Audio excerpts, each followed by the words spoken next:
अस्सलाम वालेकुम फ्रेंड्स। आज हम डेटाबेस कनेक्टिविटी के बारे में सीखते हैं। इस वीडियो ट्यूटोरियल में हम एमएस एक्सेस के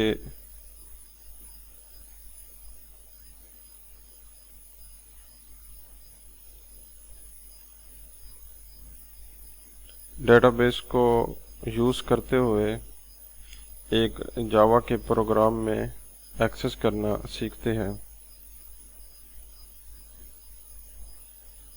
डेटाबेस कनेक्टिविटी करने के लिए जो सबसे ज़्यादा इम्पोर्टेंट स्टेप्स हैं उनको पहले डिस्कस कर लेते हैं। इनको डिस्कस करने के बाद फिर हम एक डेटाबेस क्रिएट कर लेंगे। डेटाबेस क्रिएट करने के बाद उसको हम अपने प्रोग्राम में इम्प्लीमेंट करके देखेंगे। तो डेटाबेस कनेक्टिविटी करने के लिए जो सबसे पहला अहम स्टेप्स है वो स्टेप ये है कि इंपोर्ट रिलेटेड पैकेज।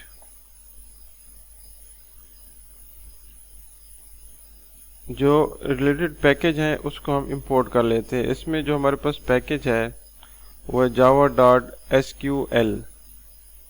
ये पैकेज इंटरफेसेस और क्लासेस को कंटेन करता है जो कि डेटाबेस के साथ काम करने के लिए और उसको एक्सेस करने के लिए इस्तेमाल होती हैं।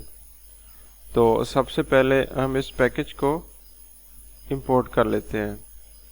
इसके बाद जो हमारा नेक्स्ट स्टेप है उसमें हम कनेक्शन यूआरएल को डिफाइन करते हैं। कनेक्शन यूआरएल क्या करता है?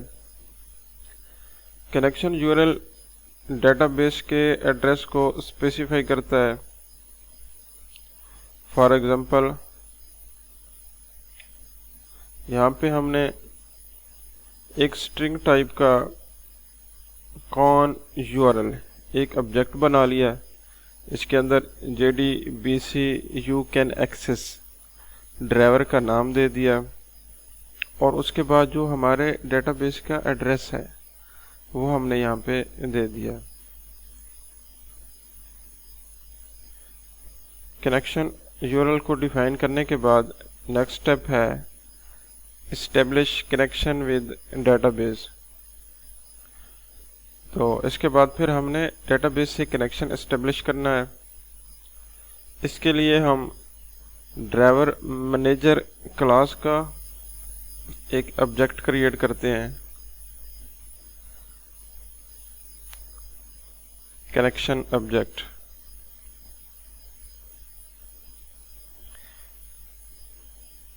ड्राइवर मैनेजर क्लास के गेट कनेक्शन मेथड को हम जो हमने ऊपर यूआरएल क्रिएट किया था उसको पास कर देते हैं। कैसे पास करते हैं? इसमें हम कनेक्शन क्लास का एक ऑब्जेक्ट कौन बनाएंगे और ड्राइवर मैनेजर क्लास के गेट कनेक्शन मेथड को यूज़ करते हुए हम ऊपर वाले यूआरएल को इसको गेट कर लेंगे। इसके बाद जो नेक्स्ट स्टेप है वो हमारे पास है क्रिएट अ स्टेटमेंट। हमने एक स्टेटमेंट क्रिएट करनी है। स्टेटमेंट हमारे पास एक इंटरफेस है, इसका हमने ऑब्जेक्ट कनेक्शन ऑब्जेक्ट से हासिल करना है। वो कैसे करेंगे? कनेक्शन ऑब्जेक्ट के मेथड क्रिएट स्टेटमेंट को यूज करते हुए हम स्टेटमेंट इंटरफेस का एक ऑब्जेक्ट STMT बना लेंगे। स्टेटमेंट ऑब्जेक्ट को जो है मुख्तलिफ किस्म की SQL क्यूरीज के लिए इस्तेमाल किया जाता है। इसके बाद जो हमारा अगला स्टेप है उसमें हमने अपनी क्यूरी को एग्जीक्यूट कराना है, तैयार करना है। इस मकसद के लिए एसक्यूएल क्वेरीज एग्जीक्यूट करने के लिए दो मेथड्स हैं। जो सबसे पहला मेथड है एग्जीक्यूट क्वेरी, इसमें पैरामीटर आ जाएगा एसक्यूएल मेथड, और दूसरा है हमारे पास एग्जीक्यूट अपडेट एसक्यूएल मेथड। तो एग्जीक्यूट क्वेरी मेथड जो है ये एसक्यूएल सेलेक्ट क्वेरीज के लिए इस्तेमाल किया जाता है। ये हमारे पास रिजल्ट सेट क्लास को ऑब्जेक्ट रिटर्न करता है। मिसाल के तौर पे RS ये हमारे पास रिजल्ट सेट क्लास का एक ऑब्जेक्ट है। इसको हम स्टेटमेंट के ऑब्जेक्ट के जरिए और एग्जीक्यूट क्वेरी मेथड को इस्तेमाल करते हुए सेलेक्ट की एसक्यूएल क्वेरी को हम RS ऑब्जेक्ट के अंदर गेट कर लेंगे। इसके बाद हमारे पास है एग्जीक्यूट अपडेट एसक्यूएल मेथड।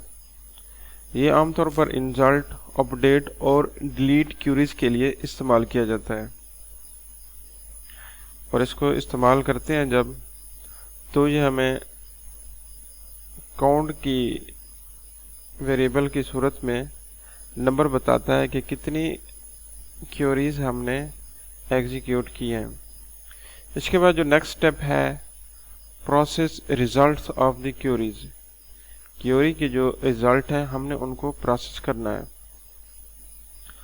तो हमारे पास जो रिजल्ट सेट क्लास है ये काफ़ी सारे मेथड हमें गेट करने को मुहैया करती है। इसमें जो नेक्स्ट मेथड है रिजल्ट क्लास का, ये हमें ट्रू या फॉल्स की सूरत में जवाब मुहैया करता है, रिटर्न करता है। कम से कम नेक्स्ट मेथड को एक दफ़ा तो लाजमी इस्तेमाल करना चाहिए।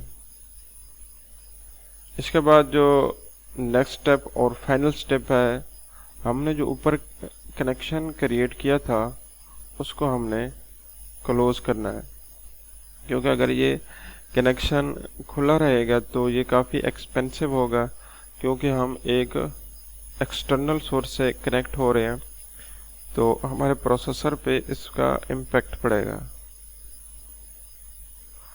हाँ, एक सूरत में हम अपने कनेक्शन को ओपन रख सकते हैं अगर हमें काफ़ी ज़्यादा डेटाबेसेस के ऑपरेशन करने हैं या किसी और डेटाबेसेस से हमने मज़ीद कनेक्टिविटी करनी है, तो फिर उस सूरत में हम इसको ओपन रख सकते हैं। अदरवाइज़ हम इसको क्लोज मेथड को इस्तेमाल करते हुए क्लोज कर लेंगे। अब हमने एक इंट्रोडक्शन ले लिया कि हमने डेटाबेस से कैसे कनेक्ट होना है। अब हम MS एक्सेस को यूज़ करते हुए एक डेटाबेस क्रिएट करते हैं। इसमें एक ब्लैंक डेस्कटॉप डेटाबेस पे क्लिक कर देंगे। इसके बाद यहाँ पे हम डेटाबेस का नाम लिख लेंगे। डेटाबेस का नाम लिखने के बाद आप इसको जिस फोल्डर में चाहें, जावा डेटाबेस, इसमें मैंने सेव किया हुआ, ये मैंने पहले से क्रिएट कर लिया है, तो आप इस तरीके से डेटाबेस को क्रिएट कर सकते हैं।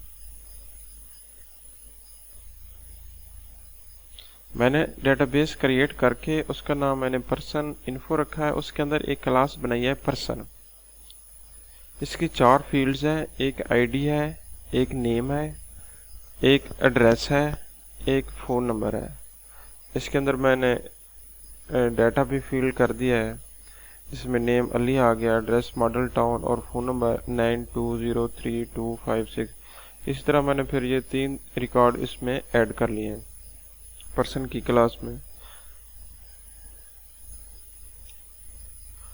अब हम अपना जावा में प्रोग्राम लिखते हैं जिसके ज़रिए हम एक्सटर्नल डेटाबेस से कनेक्टिविटी करेंगे।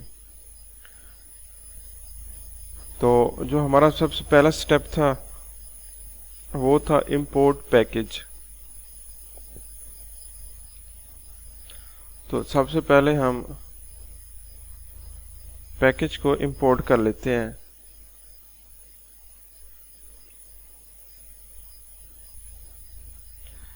ये हमने पैकेज java.sql को इंपोर्ट कर लिया है। इसके बाद एक पब्लिक क्लास बनाते हैं। क्लास का नाम है JDBCEX।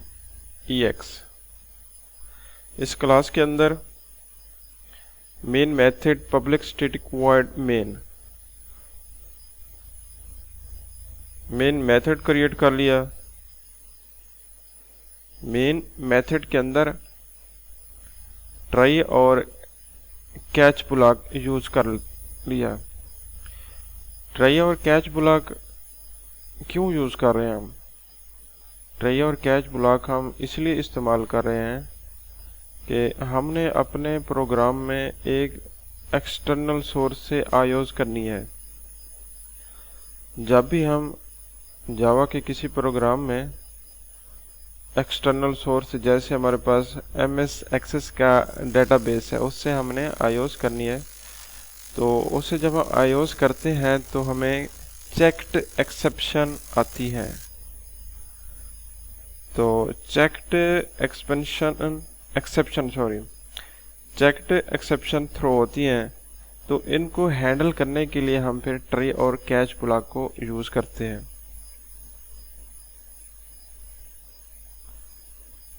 कैच ब्लॉक में एक्सेप्शन का ऑब्जेक्ट क्रिएट कर लिया SQL EX,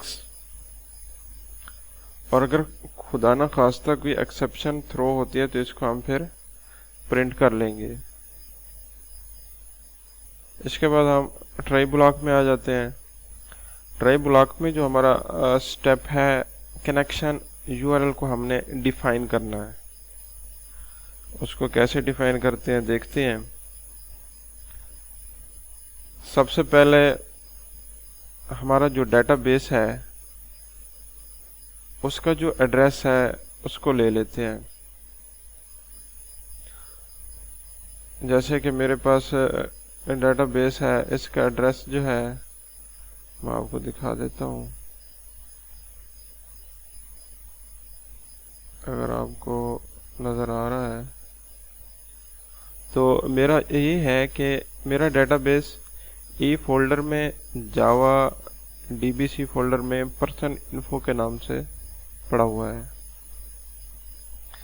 तो ये मेरे पास E फोल्डर आ गया, उसके अंदर फोल्डर आ गया डायरेक्टरी आ गई, उसके अंदर मेरा फोल्डर आ गया जावा DBC, और इसमें पर्सन इन्फो डेटाबेस का जो नाम है वो पड़ा हुआ है। ये मैंने उसका एड्रेस दे दिया। इसके बाद JDBC you can access driver, इधर जो हम इस्तेमाल कर रहे हैं यू कैन एक्सेस, उसका नाम दे दिया,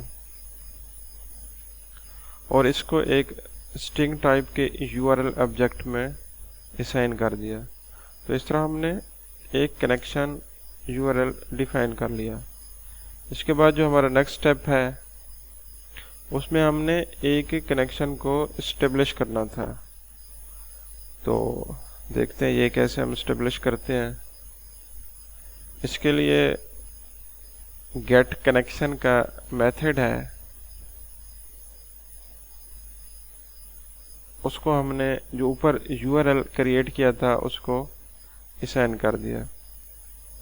ये गेट कनेक्शन मेथड हमारे पास एक ड्राइवर मैनेजर की क्लास है जावा में, उसके ज़रिए हमने इस गेट कनेक्शन मेथड के ज़रिए URL को गेट करके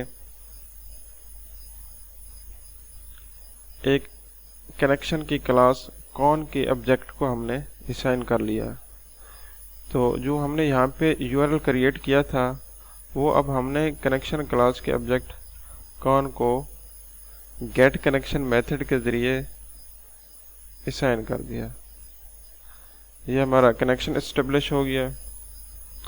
इसके बाद नेक्स्ट स्टेप है हमारे पास क्रिएट स्टेटमेंट। स्टेटमेंट एक हमारे पास इंटरफेस है जावा में, उसका हम एक ऑब्जेक्ट बना के HTMT उसको हमने जो कनेक्शन क्लास का जो कौन ऑब्जेक्ट बनाया वो असाइन कर देंगे। इसको देखते हैं कैसे करते हैं। इसके लिए हमारे पास एक क्रिएट स्टेटमेंट मेथड है। क्रिएट स्टेटमेंट मेथड के ज़रिए हमने कौन ऑब्जेक्ट को यूज़ करते हुए एक स्टेटमेंट क्रिएट करनी है, और इस स्टेटमेंट को हम स्टेटमेंट के ऑब्जेक्ट st को असाइन कर देते हैं। इसके बाद हमने फिर प्रिपेयर एंड एग्जीक्यूट क्यूरी हमने क्रिएट करनी है। तो पहले सबसे पहले क्यूरी लिख लेते हैं, select from person, select star from person. Person की जो हमारे पास टेबल है पर्सन इन्फो डेटाबेस के अंदर, उससे हमने तमाम का तमाम रिकॉर्ड गेट करना है। ये हमने क्यूरी राइट कर लिया है। इस क्यूरी को हम स्ट्रिंग टाइप के एक ऑब्जेक्ट एसक्यूएल को असाइन कर देते हैं। इसके बाद इस क्यूरी को एग्जीक्यूट करने का हमारे पास एक मेथड है, एग्जीक्यूट क्यूरी। इसके अंदर हम एसक्यूएल को पास कर देते हैं। इसके बाद हमारे पास जो हमने ऊपर स्टेटमेंट का ऑब्जेक्ट बनाया था, उस ऑब्जेक्ट को, ये जो हमने क्यूरी हासिल की है एसक्यूएल की, उसको गेट करके एक रिजल्ट सेट क्लास है, उसके ऑब्जेक्ट RS को दे देते हैं। इसके बाद फिर हम जो हमें रिजल्ट सेट के ऑब्जेक्ट RS से जो रिजल्ट हासिल होता है क्यूरी की सूरत में, उसको हम प्रोसेस करते हैं। इसके लिए एक व्हाइल लूप चला लेते हैं। व्हाइल लूप की कंडीशन में हम नेक्स्ट मेथड को चेक करते हैं कि आया कि क्यूरी है कि नहीं है। अगर हमारी क्यूरी होगी तो ये हमारा व्हाइल लूप काम करेगा, अदरवाइज ये हमारा व्हाइल लूप काम नहीं करेगा और यहाँ से प्रोग्राम को ब्रेक कर देगा। तो रिजल्ट सेट के ऑब्जेक्ट RS के जरिए हम नेक्स्ट मेथड को कॉल करते हैं। इसके बाद जो हमारा पर्सन इन्फो का डेटाबेस के अंदर टेबल है, उसकी पहली रो का जो पहला फील्ड है वो है नेम, उसको हम गेट कर लेते हैं। किस मेथड के जरिए? गेट स्ट्रिंग मेथड के जरिए हम उसको गेट करते हैं। ये हमारे पास गेट स्ट्रिंग मेथड आ गया। इसके जरिए हमने जो हमारे डेटाबेस का फील्ड, मैं आपको दिखा देता हूँ, ये नेम है, इसका नाम नेम है। इसको हम पर्सन क्लास के टेबल के पहले फील्ड नेम को गेट करते हैं गेट स्ट्रिंग मेथड के जरिए। और इसको फिर हम रिजल्ट सेट के जरिए एक स्ट्रिंग टाइप के वेरिएबल नेम को असाइन कर देते हैं। इस तरह हम इसके दूसरे जो बाकी फील्ड हैं, जैसे एड्रेस है, फ़ोन नंबर है, इनको भी हम गेट स्ट्रिंग मेथड को इस्तेमाल करते हुए RS ऑब्जेक्ट के ज़रिए हासिल करके स्ट्रिंग टाइप के वेरिएबल्स को असाइन कर देते हैं। फिर हमने गेट स्ट्रिंग मेथड को यूज़ किया, एड्रेस फील्ड को हासिल किया और इसको हमने एक ऐड वेरिएबल को असाइन कर दिया। इसके बाद नेक्स्ट है हमारे पास फ़ोन नंबर फील्ड को हमने गेट किया। गेट करने के बाद इसको भी हमने एक pnum स्ट्रिंग टाइप के वेरिएबल को असाइन कर दिया।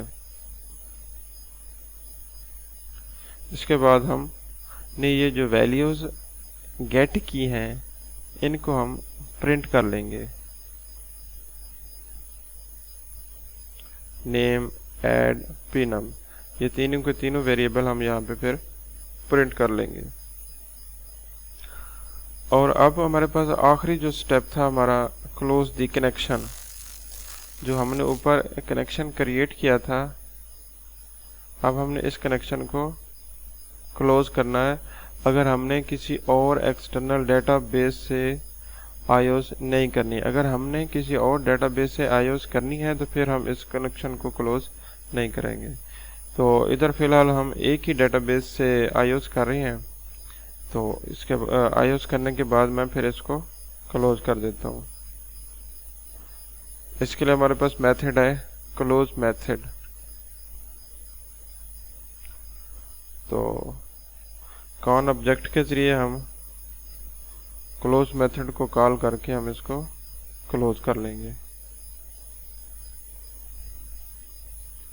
तो यहाँ पे हमारा मेन मेथड एंड हो गया और यहाँ पे हमारी मेन क्लास एंड हो गई। अब हम फिर इसको कमांड प्रॉम्प्ट को यूज करते हुए डेटाबेस के अंदर से जो हमारी पर्सन क्लास है उसके अंदर जो फील्ड है उनके अंदर जो हमने डाटा राइट किया उसको गेट करते हैं।